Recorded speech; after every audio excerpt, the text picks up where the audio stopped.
Welcome back, everyone. In this lecture, we're going to be talking about citation and plagiarism.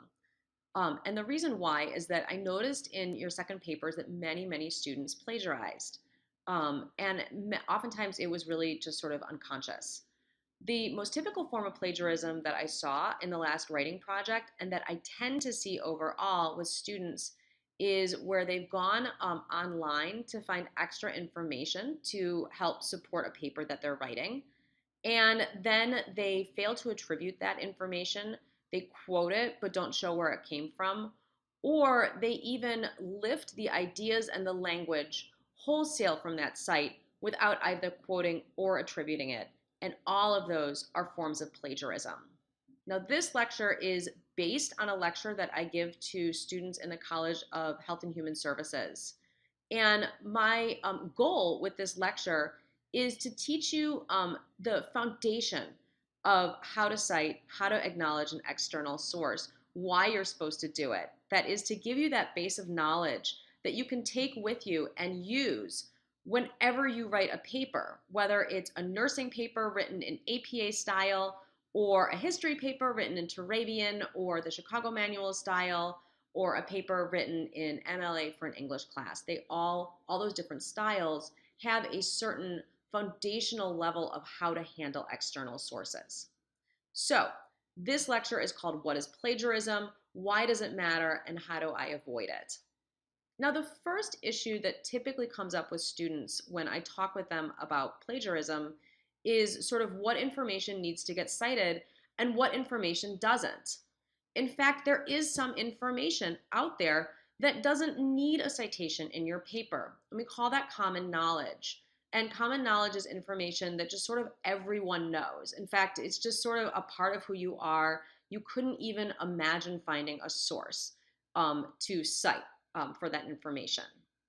Typically, common knowledge falls into three categories. The first one is information that you have gained from your course of study that you've heard so many times that you just know it. And so an example of that might be, a senior English major just knows that Shakespeare wrote The Taming of the Shrew. It's just kind of a part of who they are. They know it in their sleep because they've heard it so many times. Or a graduate student in the neurosciences just knows that the prefrontal cortex controls executive function. Now, as that suggests, common knowledge will change depending on what your course of study is. So if you're a nursing major, by your senior year, there'll be some information that is just common knowledge that were an English major to come into that course, they actually might need to quote or to cite where that information comes from. So that is the first category of common knowledge. The second is just cultural knowledge that's just so widespread that, again, you just kind of know it and you have no idea where you know it from. So we all know that the Friday after Thanksgiving is a major shopping holiday and it's called Black Friday. We all know that we eat turkey on Thanksgiving. We all know that Peter Pan is the boy who would never grow up. These are things that are just kind of, knowledge that's passed down to us. We've just gained it from somewhere. There's just no place where we can find the origination of that idea. And then the third kind of common knowledge is historical dates. So, for example, the signing of the Declaration of Independence happens on July 4th of 1776.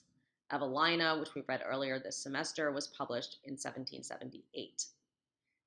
As this information might suggest, these examples, common knowledge tends to be incredibly generalized information. So if you're supposed to write a research paper and you find that you're not citing anything at all, it means either that you're plagiarizing somewhere and that you need to go back and find the sources of your ideas, or it means that your paper is so general that you're just writing common knowledge and your paper is not sophisticated enough. You need to go back through and do your research. Now, common knowledge doesn't need a citation. Absolutely everything else must be cited. Does that make sense? So this gets us into the issue of plagiarism. A lot of students ask me, what is plagiarism? Well, plagiarism is two things. First, it's theft. It's stealing someone else's work. And second, it's fraud. It's passing somebody else's work or words or ideas off as your own. And just as you wouldn't walk into a store and steal a sweater because that would be theft, or you wouldn't start impersonating a celebrity because that would be fraud. You don't want to steal someone's language or ideas and pass them off as your own because it is equally dishonest. All right, so Rebecca Moore Howard identifies three types of plagiarism. The first is cheating, and this is fairly straightforward. Cheating can involve buying an essay from another writer, such as a paper mill, or from a friend. It can involve stealing or borrowing an essay or part of an essay from someone and then turning it in as your own. Or it can actually include submitting a paper that you've written for one course, but submitting it to another course at a later date, and then passing it off as though you had written it for that course. So the most common type of plagiarism that I see is oftentimes cheating, is students that have gone and have borrowed something without permission or without acknowledgement from a website like GradeSaver or Schmoop or CliffNotes. The second type of plagiarism is a kind that I also see a lot, and that's non-attribution of sources. And this is oftentimes the kind of plagiarism that I see from students that want to be honest, but haven't quite included all the steps. So if you include words that you have copied exactly from a source, whether they are published or unpublished, then you have to attribute those words in two ways. First, you have to frame the words with quotation marks. That is, any language that's not your own has to be in quotation marks because that signals to the reader that the language doesn't belong to you. And second, you have to include a citation of the source using an endnote, a footnote, or a parenthetical reference. And my recommendation is always to include a parenthetical page reference. So if you do one of these but not the other, it's plagiarism. That is, every time you take somebody else's language, you need to attribute it in these two ways. You need to quote it, you need to cite it. And the third type of plagiarism that I also see a lot is students that are trying to paraphrase but are ultimately patch writing. Now, patch writing is if you use words, syntax, or passages that aren't copied exactly, that are borrowed from another source, but that hew too closely to that source. That is, that a student is trying to paraphrase, but they end up actually including language from the source as well as the source's sentence structure. And this is a form of plagiarism even if you cite the source in a footnote, an endnote, or parentheses, because effectively, again, you're kind of stealing somebody else's language. It's the equivalent of walking into a store, putting on a sweater because you're cold, and then leaving the store while still wearing the sweater. You didn't intend to steal it, but you ended up stealing it. So I want to give you some examples of what these types of plagiarism look like. I'm actually going to assume that you guys kind of understand what cheating is. So I'm going to work instead on non-attribution and patch writing. So again, as we discussed, non-attribution is where you forget to cite a source, you forget to quote it. So here's an example. Here is a quote from an original source that I want to use in a paper, and it reads, "Too few workplaces offer the flexibility and access to childcare and parental leave that are necessary for pursuing a career while raising children." This quote is from Sheryl Sandberg's Lean In. I found it on page 8. So here's the correct way that I should be using this source in a paper.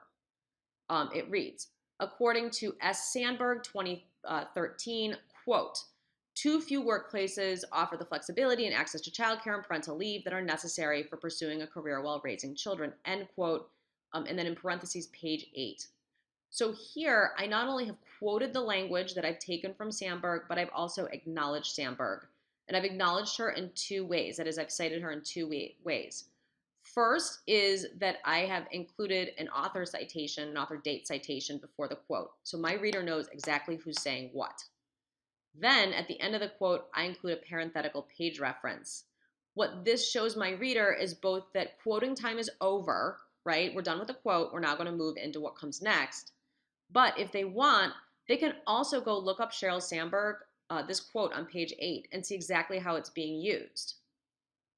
Now, here's an example of plagiarizing this source.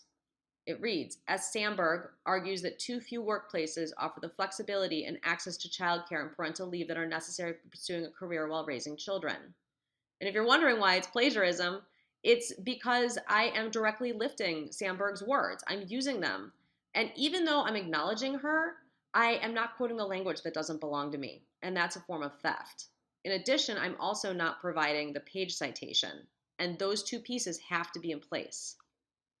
Here's another example of plagiarism. When thinking about women's ability to advance in their careers, it's important to remember that, quote, too few workplaces offer the flexibility and access to childcare and parental leave that are necessary for pursuing a career while raising children. Now, you might be wondering why this is plagiarism. I mean, after all, it's in quotations. Well, the problem is that it doesn't include step number 2. That source, that quotation, needs to be attached to the citation information. So I need to acknowledge the author, and I need to include a reference to the page or the paragraph number where it appears. All right, let's take up patch writing. And remember, patch writing is where you're trying to paraphrase someone, but you've hewed too closely to the original source. And the end result is that you end up utilizing that source's language and syntax. So what you end up with sounds just too close to the original. So again, I'm using that same Sheryl Sandberg quote, but in this case, I'm going to try and paraphrase it. Here's a correct paraphrase. According to S. Sandberg, U.S. working parents face an employment market where they must pay for childcare without subsidization, where maternity and paternity leave is ad hoc, and where their schedules tend to be rigidly 9 to 5, thereby making it difficult to pursue work while taking care of children. Now, paraphrases actually get attributed in much the same way that quotes do. So what you see here is that I have my citation information. I've included the author's name and also the page number.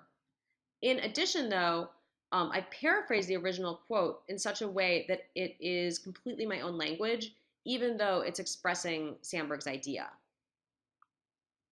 Here's an example of a plagiarized paraphrase, a patch-written paraphrase.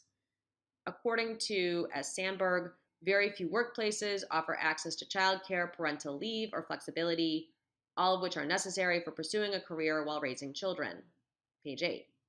Now you might be asking yourself, why is this patch written? I've included the citation information and it's largely paraphrased. Let me show you why. Look at this. Here, I've underlined the phrases from the original quotation, and then also in my own paraphrase have underlined the sections where I've lifted language, and I've just hewed too closely to Sheryl Sandberg. I have followed her language too much. So what you ultimately see is my paraphrase is really a pastiche.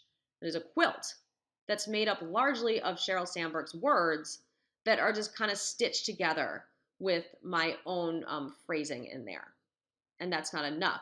You need to fully sort of remove yourself from, or you need to make a clean break so that your paraphrase does not include the language of your original quotation. And in addition, so that paraphrase is also acknowledging the author. All right, so here's some general rules to just help you avoid plagiarism. Whenever you copy the exact words from a source in your paper, you must put the copied words in quotation marks and you must cite the source, either in parentheses, a footnote, or an endnote. And this includes even things that you gain from the internet. So if you go onto Wikipedia or you utilize a dictionary definition or you go onto Schmoop or GradeSaver, and let's say you found a sentence that just sounds really awesome, you need to quote that sentence or you need to paraphrase that sentence and acknowledge it. You can't just sort of lift it and dump it into your own paper. Now, oftentimes students run into problems with quotations in terms of how they're researching their papers. Here's what I oftentimes find that students do when they've plagiarized an English paper. They've been writing their paper, they have their Word document with their paper up on their screen. They go to GradeSaver and they start reading through what they have to say, then they go to Schmoop, then maybe they go to a couple of other sources. They like what they've read somewhere, they don't really quite remember it, and they're either copying and pasting into their paper, or they're trying to paraphrase, but they've forgotten the source. And so the result is that they end up both patch writing and forgetting to attribute. And that's kind of how plagiarism can start. It can oftentimes start with just being really lazy or being really uncareful about where your information is coming from. Now here's the second rule to help you avoid plagiarism. 2, even if you don't copy a source's exact words, that is if you decide to paraphrase, you still must So cite that source in a footnote, an endnote, or in parentheses. And then 3 is err on the side of citing. So if you're in doubt about whether or not to cite a source, just cite it. Overcitation might be a problem. I know students are concerned about it, but it is not nearly as problematic as not citing at all. Because the worst that can happen if you oversight a paper is that your teacher perhaps might give you, a comment saying you need to include more of your own language. Perhaps they'll even, give you a slightly lower grade. But if you don't cite in your paper and you're caught for plagiarism, your professor will likely either fail you for the paper, fail you for the course, or send you to the administration, where you'll face more severe consequences, everything from a warning even to expulsion. And then finally, use signal phrases and credit sources and ideas. And a signal phrase should name the author, identifying him or her in some way for your audience. So I'll give you an example of a signal phrase. I use these all the time to make sure that my audience knows when I'm not using my own language or my own ideas and when I am. A signal phrase is just a real quick little phrase telling people who the author is, according to S. Sandberg. As S. Sandberg says, Sheryl Sandberg notes, Sheryl Sandberg observes.